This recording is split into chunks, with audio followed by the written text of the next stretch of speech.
नमस्कार। आज हम बात करने वाले हैं एक बेहद ही महत्वपूर्ण मुद्दे के बारे में जो कि जुड़ा हुआ है भारत और जापान से। आपको पता होगा कि भारत का एक बेहद ही महत्वपूर्ण दोस्त है जो कि रशिया था अभी तक, और अभी भी है और आगे भी रहेगा। लेकिन भारत एक नया दोस्त बना रहा है। नई एक तरीके से आप कह सकते हो कि ये दोस्ती और भी ज्यादा दिन प दिन मजबूत होती जा रही है, और ये दोनों ही देशों की डिमांड है क्योंकि दोनों के हित साझा हो जाते हैं, जो कि है हमारा चाइना। राइट, अब यहां पर क्या हुआ है, दोनों ने ही एक और अपनी जो डील है वो फाइनलाइज करी है, जिसको लेकर के सारी ही दुनिया की नजर जापान और इंडिया पर हो जाती है। हालांकि कई खबरों में यह भी कहा गया है कि जो जापान है वो वापस से अपने पुराने रूप में आएगा, जो कभी भयावह खतरनाक जापान हुआ करता था। और अब एशिया पर आगे आने वाले 15-20 सालों में जापान का आधिपत्य आपको देखने को मिल सकता है। जापान टेक्नोलॉजी में आगे है ही, जापान के लोग बहुत ही ज्यादा वर्कोहॉलिक हो जाते हैं। जापान बस अभी तक अपनी सेना में इन्वेस्ट नहीं कर रहा था, तो अब वो भी उसने जो बेड़ियां थी बहुत लंबे समय की वो तोड़ करके सेना में इन्वेस्ट करना शुरू किया है, क्योंकि उसको पता है जिस तरीके की आज की वर्तमान समय की पूरी दुनिया की स्थिति है, अगर हम अपनी रक्षा स्वयं नहीं कर सकते तो हम अमेरिका से एक्सेप्ट नहीं करेंगे, एक्सपेक्ट नहीं कर सकते कि वो हमारी रक्षा करेगा। अगर आपके पास मिलिट्री अच्छी है तो ही कोई देश आपके सपोर्ट में आएगा, वरना नहीं आने वाला है। तो हाल ही में इंडिया और जापान का एनुअल समिट हमारा आया, जिसमें हमने स्ट्रांग पार्टनरशिप की बात करी है, साथ ही साथ हमने बात करी है शेयर प्रॉस्पेरिटी की। जो भी चीजें होंगी साथ में मिलकर के इसको हम डेवलप करेंगे। जापान की Takaichi seeks deeper India ties on trade security, और आपको पता होगा विजिट पर आई थी तो हमने बहुत सारी चीजें डिफेंस को लेकर के हमने बातचीत करी थी, ट्रेड को लेकर के बातचीत करी थी, हमने इंडो पैसिफिक रीजन को लेकर के बात करी थी और उसकी सिक्योरिटी पर बात करी थी। तो इंडिया जापान के जो डिप्लोमेटिक रिलेशन है वो डे बाय डे स्ट्रांग हो रहे हैं, क्योंकि हित हमारा क्या हो जाता है, वन एंड ओनली चाइना ही हो जाता है। राइट, क्वाड का हमारा सदस्य है। तो अगर भारत को जापान का साथ मिलता है ना, तो सबसे बड़ा चेंज जो आप देखोगे हाल ही में, वो क्या देखोगे कि भैया टेक्नोलॉजी में हमारे बेहतर हो जाते हैं। लेकिन जापान ने हाल ही में क्या किया है, भारत को नीचा दिखाया।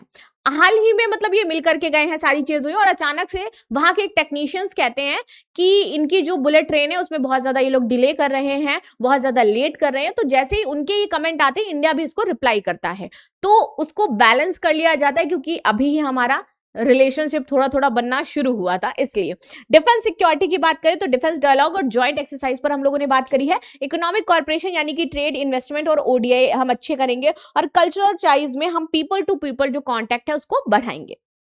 चलो आगे आते हैं। Self explanatory, India dismisses Pak objection to cross border terrorism reference in India Japan joint statement. तो क्योंकि अब हमने क्या बोला है कि हम टेररिज्म के खिलाफ साझा लड़ाई लड़ेंगे ना, हम टेररिज्म के खिलाफ क्या कर रहे हैं, साझा लड़ाई लड़ेंगे। तो टेररिज्म कहां से आता है, of course cross border Pakistan से आता है। तो कंडेम्ड किया जापान ने और खुल करके बोला कि पाकिस्तान जो भी ये हरकतें कर रहा है वो पूरी तरीके से गलत हो जाती हैं।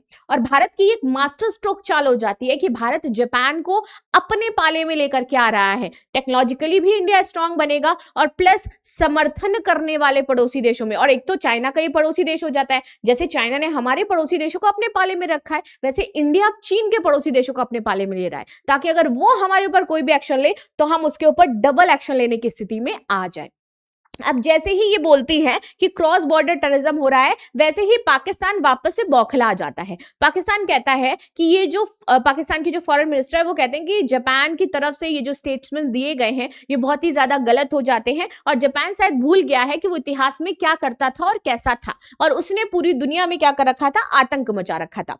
भारत जापान के संयुक्त बयान में क्या कहा गया है, तो पहले तो आतंकवाद और जो उग्रवाद है उसकी कड़ी निंदा करी इन्होंने कि भैया ये बिल्कुल भी सही नहीं हो जाता है।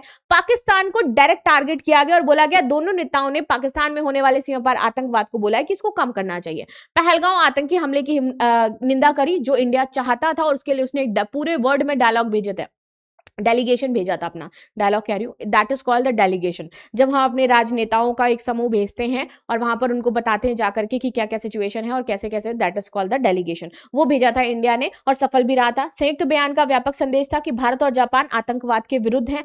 अगर अब कोई भी इंडिया के ऊपर इस तरीके की एक्टिविटी होती है तो जापान सपोर्ट करेगा इंडिया का, जापान समर्थन करेगा इसका। ठीक है, क्षेत्रीय शांति, सुरक्षा और स्थिरता की बात करी, और आतंकवाद के प्रति शून्य सहिष्णुता की नीति दोहराएगी। दोनों देशों ने इंडो पैसिफिक क्षेत्र में नियम आधारित अंतर्राष्ट्रीय जो व्यवस्था है मुक्त व्यापार इन सब की ओर काम किया है। महत्वपूर्ण क्यों हो जाता है? क्योंकि भारत और जापान की रणनीतिक साझेदारी जो है वो बहुत ही महत्वपूर्ण है। आतंकवाद के खिलाफ दृष्टिकोण जो भारत चाहता था कि वर्ल्ड लेवल पर उसको मिले, बेहतर मिले, वो सामने नजर आएगा हमें। तो इंडिया के लिए बहुत बड़ी चीज हो जाती है कि उसने एक पड़ोसी देश को अपने कब्जे में ले लिया है, ठीक है। और इधर पाकिस्तान का सुअर जैसा मुंह जो हमेशा ही बना रहता है, तो यहां पर भी बना है। अब इसके बाद पाकिस्तान तो भैया ऐसा हो ही नहीं सकता कि बोले ना, तो पाकिस्तान ने बोला, और जैसे ही ये बोलते हैं वैसे ही क्या करते हैं, मुंह से बस आलतू फालतू बातें निकालते हैं। जो तुमने सोचा वही मैं कहने वाली थी, लेकिन मैं कह नहीं सकती हूँ, राइट। चलो, तो इन्होंने बोला कि अनुचित है, तथ्यहीन है और राजनीतिक रूपरेखा दी गई है। इन्होंने कहा कि भारत और जापान जो भी कह रहा है वो अनुचित है।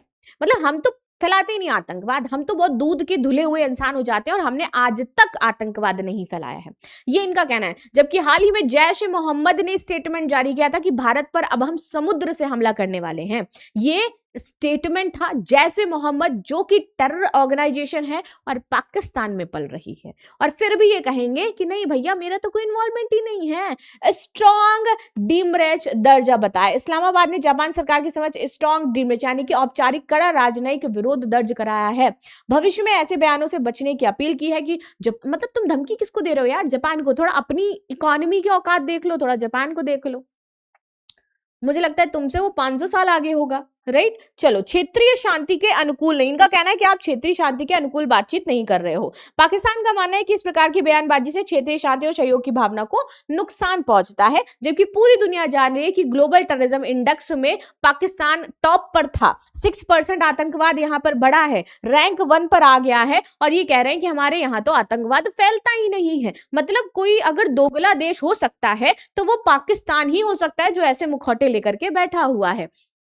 Pakistan tops global terrorism index in 2026, ये रिपोर्ट है। कभी बुर्किना फासो आगे रहा करता था, लेकिन अब तो पाकिस्तान ने उसको भी पछाड़ दिया, और यहाँ पर टेररिज्म इंक्रीज हुआ। टेररिज्म से होने वाली डेथ में आपको 6% की बढ़ोतरी देखने को मिलेगी, ये इनका लैंड होगा। फ्री एंड ओपन पैसिफिक की जापान ने वकालत करी है कि जो हमारा इंडो पैसिफिक रीजन है ना, वो फ्री होना चाहिए। अब देखो, हमने इंडिया के साथ डील फाइनलाइज करी, फिलीपींस के पास हम गए यहाँ पर, ठीक है। श्रीलंका को धीरे धीरे हम देख रहे हैं, सेशल्स हम गए यहाँ पर, इथोपिया सूडान की बात कर रहे हैं, इजिप्ट की बात कर रहे हैं। तो इन देशों की यात्रा पर हम क्यों जा रहे हैं? क्योंकि इंडो पैसिफिक रीजन का इस्तेमाल ये भी करते हैं और जरूरी हो जाता है। जापान और भारत के संयुक्त बयान हमने पढ़ लिए हैं। रणनीतिक साझेदारी, तो हम रक्षा, समुद्री सुरक्षा और आपूर्ति श्रृंखला पर काम करेंगे। पाकिस्तान को डायरेक्ट हमने संदेश दे ही दिया है। तो अब इनडायरेक्टली अगर मैं बात करूं, तो जो जापान है वो पाकिस्तान के खिलाफ खड़ा हुआ है। तो अब क्या भैया, आगे आने वाले समय में ये जो टेररिज्म है हमारे थ्रू होते हुए कहीं पाकिस्तान तो नहीं पहुंच जाएगा? क्योंकि अभी तक तो सिर्फ इंडिया को निशाना बनाया जाता था, अब जापान को निशाना बनाया जाएगा। और वैसे भी ये पालतू पिल्ले हो जाते हैं एक तरीके से अमेरिका के, तो कल को कहीं अमेरिका के साथ मिलकर के जापान को धमकाया जाए, यहाँ पर ये स्थिति भी देखने को मिल सकती है। So this is the news what we discuss. मिलते हैं हम लोग नेक्स्ट क्लास में, तब तक के लिए धन्यवाद। लाइक शेयर सब्सक्राइब करना बिल्कुल भी नहीं भूलना। सबसे इंपॉर्टेंट चीज कि डेली सुबह 7 बजे मेरी करंट अफेयर होती है परीक्षा पथ यूट्यूब चैनल पर, वो भी मेरा ही चैनल हो जाता है, ये भी मेरा ही चैनल है, दोनों ही चैनल मेरे हो जाते हैं। तो वहां पर आप जितना भी एसएससी वगैरह का एग्जाम है उसके लिए मुझे फॉलो अप कर सकते हो, और यहाँ पर आईआर और जो हमारा पीसीएस का सेगमेंट है उसके लिए आप मुझे फॉलो कर सकते हो। तो मिलते हैं नेक्स्ट क्लास में, तब तक के लिए धन्यवाद। लाइक शेयर सब्सक्राइब करना बिल्कुल भी ना भूलें, and thank you so much.